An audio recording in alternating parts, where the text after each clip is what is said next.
Fala pessoal, tudo bem? Hoje vamos resolver o penúltimo exercício do capítulo 4, exercício 4.16. Vamos então ao enunciado do exercício. Um reservatório alimenta uma tubulação de 200 milímetros de diâmetro e 300 metros de comprimento, a qual se divide em duas tubulações de 150 milímetros de diâmetro e 150 metros de comprimento, como na figura 4.24. Ambos os trechos estão totalmente abertos para a atmosfera nas suas extremidades. O trecho BD possui saídas uniformemente distribuídas ao longo de seu comprimento, de maneira que metade da água que entra é descarregada ao longo de seu comprimento. Ficou um pouco redundante aqui, né? As extremidades dos dois trechos estão na mesma cota geométrica e 15 metros abaixo do nível d'água do reservatório. Calcule a vazão em cada trecho, adotando F fator de atrito igual a 0,024, desprezando as perdas localizadas e a carga cinética nas tubulações. Resolva o problema de duas maneiras. Primeira, usando no trecho BD o conceito de vazão fictícia. O enunciado pede para fazer de duas maneiras, mas ele não quebrou em duas, então eu que separei em duas, porque no primeiro vídeo nós vamos resolver usando no trecho BD o conceito de vazão fictícia, que é este vídeo, e no próximo vamos resolver utilizando diferenciais. Vamos então à resolução do exercício. A primeira coisa que nós vamos fazer, e que nós fazemos em todos os exercícios, é mostrar o sentido do escoamento. Então nós temos água saindo do reservatório, uma parcela da água vai para esse trecho BC e outra parcela vai para esse trecho BD. E eu fiz essas setas num tamanho menor, porque o que acontece no trecho BD? Uma parte da vazão vai sendo liberada ao longo do escoamento, de modo que quando chega no ponto D, nós temos apenas metade da vazão que entrou no trecho, já que isso consta do enunciado, de maneira que metade da água que entra é descarregada ao longo de seu comprimento. Então, estas setas que já estavam presentes na figura 4.24, elas representam a vazão que está sendo descarregada. Outra coisa que nós vamos fazer agora é numerar os trechos para evitar um uso excessivo de letras. Trecho AB, BD, BC. Nós vamos ter que trabalhar com vazão fictícia, vazão de montante, vazão de jusante. Então, para diminuir o número de letras nas nomenclaturas de vazão, principalmente, nós vamos numerar esses trechos. O trecho AB nós vamos chamar de trecho 1. O trecho BC nós vamos chamar de 2. E o trecho BD nós vamos chamar de 3. E a primeira equação que vamos destacar aqui no exercício é relacionando as vazões desses trechos. Nós temos que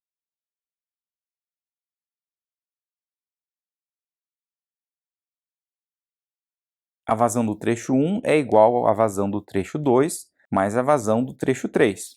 Uma vez que essa vazão inicial se divide nesses dois trechos. Como no trecho 2 não há distribuição de vazão, então a vazão que entra é igual à vazão que sai, ou seja, a vazão de montante é igual à vazão de jusante do trecho 2.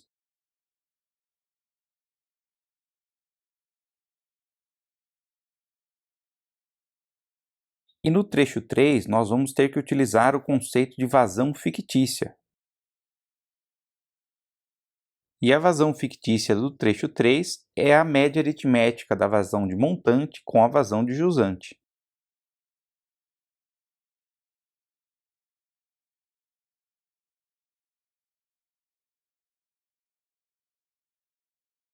E agora, analisando os trechos 2 e 3, nós percebemos que eles têm o mesmo ponto de início em comum, ponto B, e o término desses trechos, ponto C para o trecho 2 e ponto D para o trecho 3, estão localizados em um mesmo nível, logo eles vão ter a mesma carga de posição. Vamos denominar esta linha que delimita a carga de posição como PHR, o que significa plano horizontal de referência, e vamos adotar para este plano o z igual a zero. Lembrando que o que interessa para a gente não são os valores absolutos, mas sempre a diferença entre as cargas de posição. Então, se aqui o Z é zero, no topo do reservatório nós vamos ter Z igual a 15. Os pontos C e D descarregam na atmosfera. Portanto, como a carga de posição é a mesma e a carga de pressão é a mesma, nós podemos escrever o seguinte: a carga piezométrica do ponto C é igual à carga piezométrica do ponto D. Além disso, admitindo Z igual a zero e trabalhando com pressões efetivas, ou seja, considerando a pressão atmosférica igual a zero, ambas as cargas piezométricas serão igual a zero. Se a carga piezométrica desses pontos é igual, como o ponto inicial do trecho 2 e trecho 3 é o mesmo, nós temos trechos em paralelo.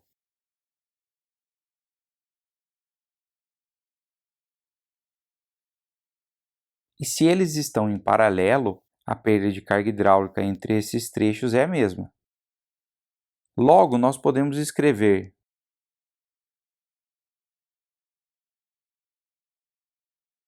como o exercício menciona o fator de atrito, nós vamos utilizar a seguinte fórmula para o cálculo da perda de carga hidráulica.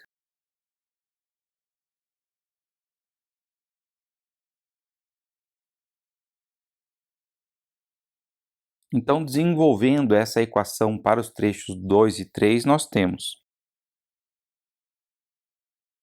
o fator de atrito para ambos os trechos vai ser 0,024 e o diâmetro 6 polegadas ou 0,15 metros.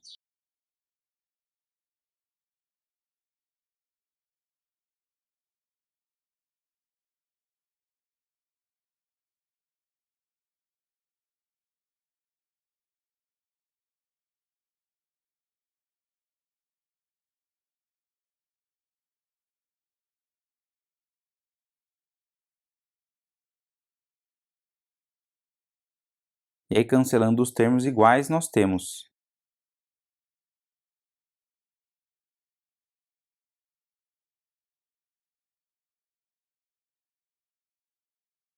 vamos agora extrair a raiz. E nós concluímos que a vazão do trecho 2 é igual à vazão do trecho 3. E detalhe que aqui, para o trecho 3, o que nós temos é QF3, ou seja, é a vazão fictícia no trecho 3.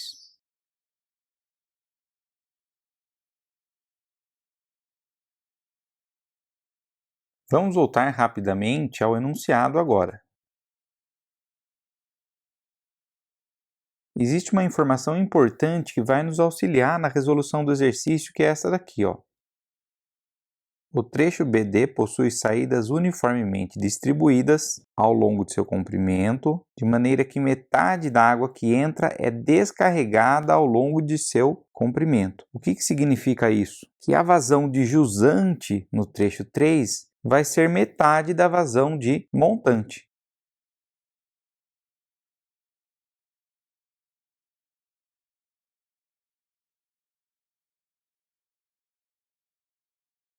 Então, agora vamos substituir esse valor na equação do cálculo da vazão fictícia.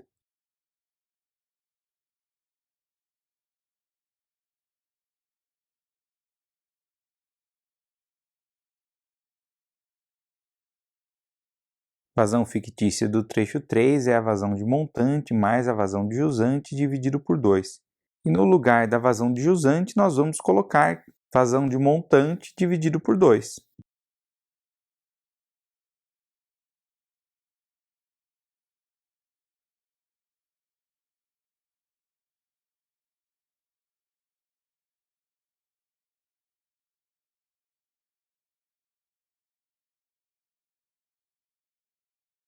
E aí, resolvendo, a gente vai chegar ao seguinte resultado.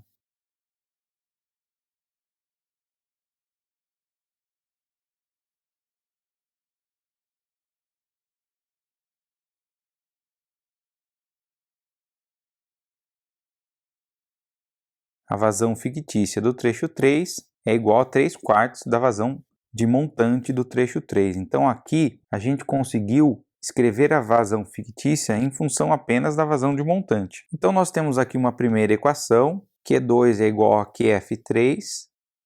Temos aqui a nossa segunda equação, QF3 é igual a 3/4 de QM3. E provavelmente aqui você já deve ter percebido que se trata de mais um exercício envolvendo um sisteminha de equações.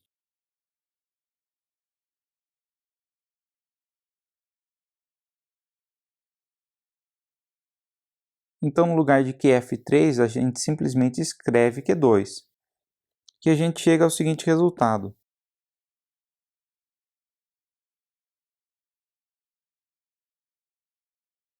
Q2 é igual a 3/4 de QM3. Vamos chamar esta equação de 4.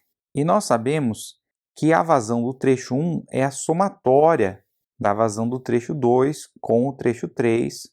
Foi uma das primeiras equações que escrevemos aqui em cima, ó.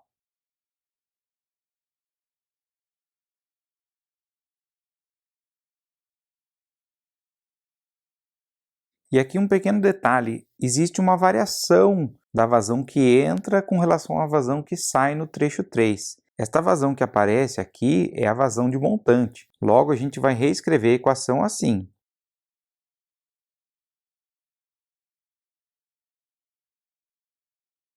Q1 é igual a Q2 mais QM3. E aí basta nós substituirmos a equação 4 nesta equação.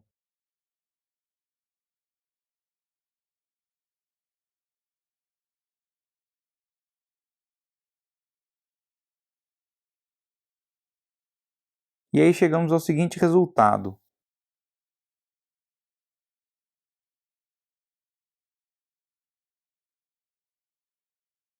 Q1 é igual a 7/4 de QM3. Então percebam que nós começamos encontrando uma relação entre a vazão fictícia do trecho 3 com a vazão no trecho 2. Depois escrevemos a vazão fictícia apenas em função da vazão de montante. Depois escrevemos a vazão do trecho 2 em função da vazão de montante do trecho 3. E por fim, agora temos a vazão do trecho 1 em função da vazão de montante do trecho 3. Detalhe que o exercício não para por aqui. O que ele quer saber é a vazão em cada trecho. Calcule a vazão em cada trecho. Vamos começar agora aplicando a equação da carga piezométrica no trecho 1. E aqui é o seguinte, importante antes da gente prosseguir, mencionar um ponto que constitui o elemento-chave para a resolução deste exercício. Trata-se do ponto B. É um ponto em comum compartilhado por ambos os trechos. É o ponto de jusante do trecho 1 e é o ponto de montante de ambos os trechos 2 e 3. Então a gente consegue escrever equações envolvendo a carga piezométrica e depois a gente isola em função da carga piezométrica do ponto B.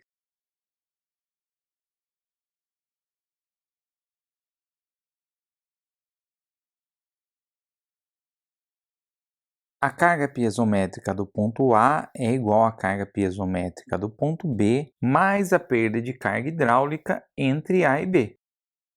A carga piezométrica do ponto A é o nível d'água do reservatório. Nós estabelecemos um plano horizontal de referência igual a zero e o topo do reservatório é 15 metros, consequentemente. A carga piezométrica do ponto B nós não temos, é a incógnita do sisteminha. E agora nós vamos desenvolver a equação da perda de carga hidráulica em função da vazão do trecho 1, ainda que a gente não saiba o valor.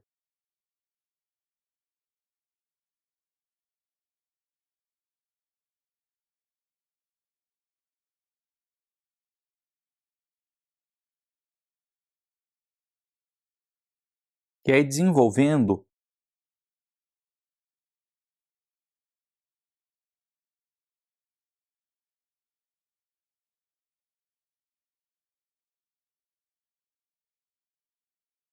e aí isolando o CPB, nós chegamos ao seguinte resultado.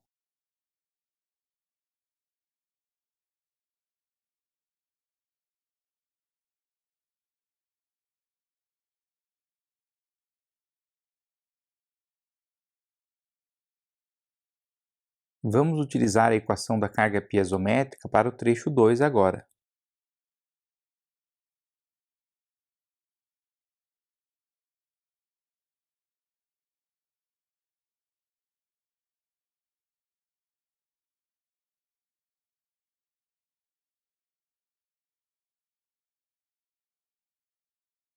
O ponto C está no plano horizontal de referência, onde a carga de posição é igual a zero. E nós estamos trabalhando utilizando o conceito de pressões efetivas, onde consideramos a pressão atmosférica igual a zero e, consequentemente, a carga de pressão atmosférica igual a zero. Então a gente vai ter zero mais zero e a carga piezométrica de C é zero.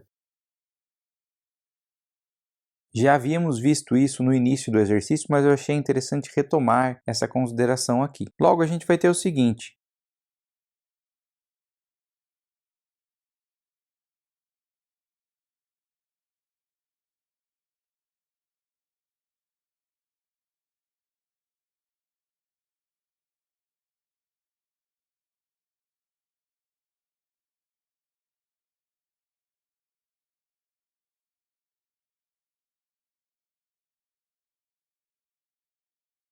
a carga piezométrica do ponto B é igual a 3.920,59 Q2 ao quadrado.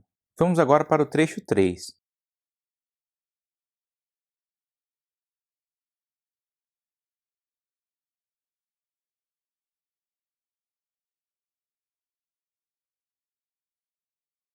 Detalhe para o seguinte: a carga piezométrica de D já vimos no exercício lá no início da resolução, e aqui vale a mesma explicação do ponto C.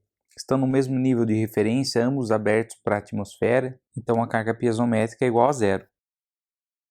E agora vamos expandir e colocar os números para calcular a perda de carga hidráulica no trecho 3.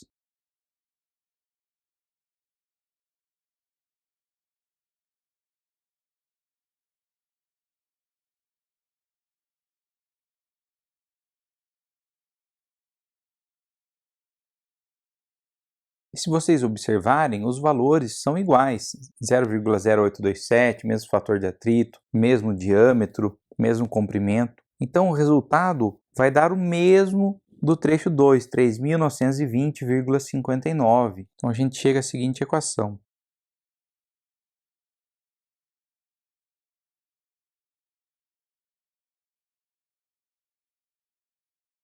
CPB é igual a 3.920,59 QF3 ao quadrado. Vocês devem ter percebido que eu não enumerei a equação anterior, porque eu queria chegar nesse ponto para a gente lembrar do seguinte: nós vimos no início, de acordo com a equação 1, que a vazão do trecho 2 é igual à vazão fictícia do trecho 3.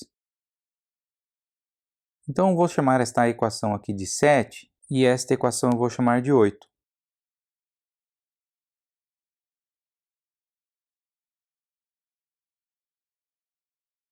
E aí, substituindo a equação 1 na equação 8, a gente chega novamente à equação 7.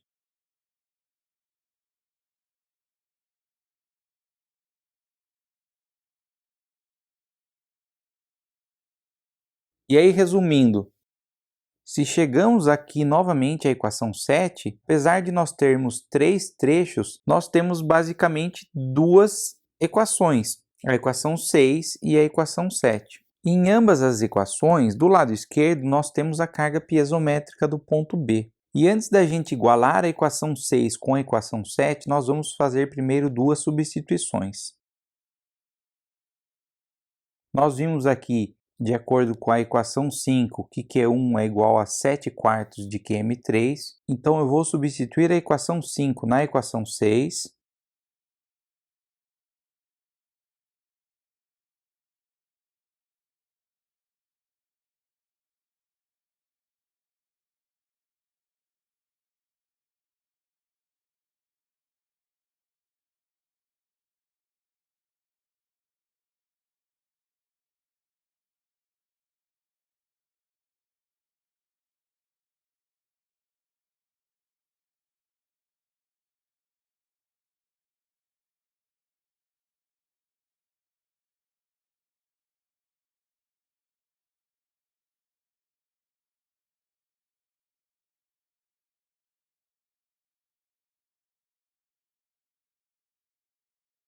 Vamos chamar esta equação de 9.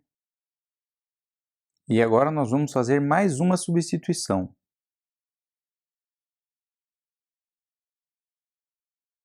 Vamos utilizar esta equação aqui, a equação 4. Então vamos substituir a equação 4 na equação 7.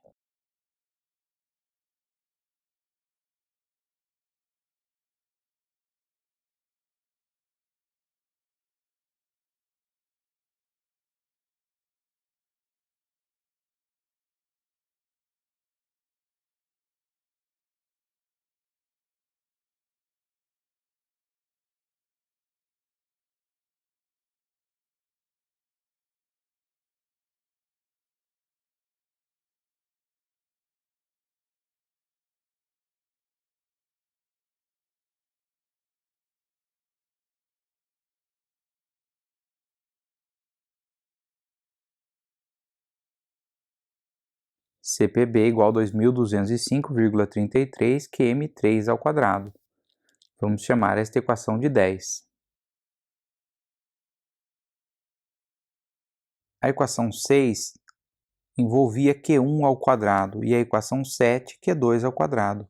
Então, se eu igualasse elas, uma vez que ambas têm do lado esquerdo CPB, eu ia chegar numa equação com duas incógnitas, Q1 e Q2.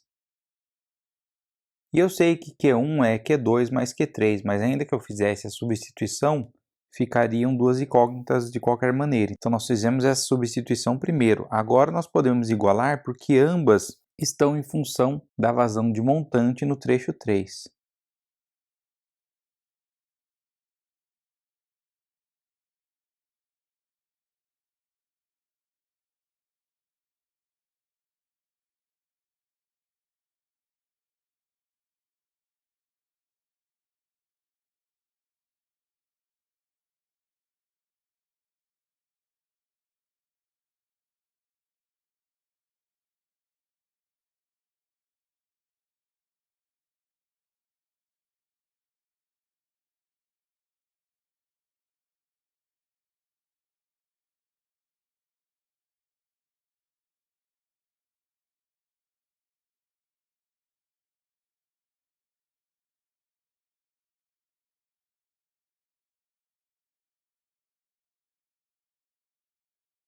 E aí, desenvolvendo, a gente chega ao seguinte resultado.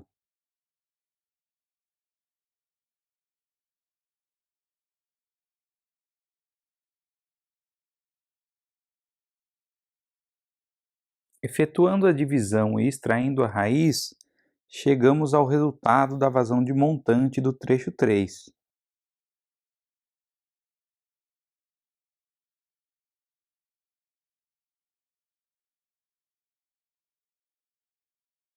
(0,043 metros cúbicos por segundo). Então encontramos aqui a vazão de um dos trechos, a vazão que entra no trecho 3.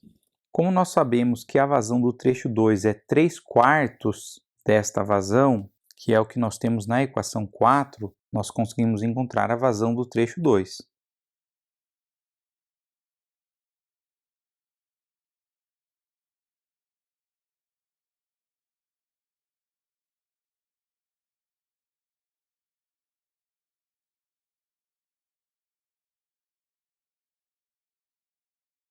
E a vazão do trecho 1 é a somatória da vazão do trecho 2 com a vazão que entra no trecho 3.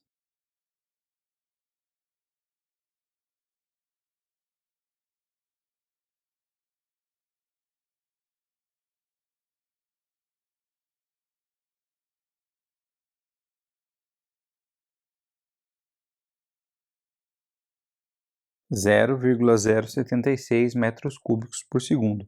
Então temos aqui vazão de montante do trecho 3, ou se você quiser voltar no final e colocar a resposta utilizando os pontos, você pode colocar que é a vazão de montante do trecho BD.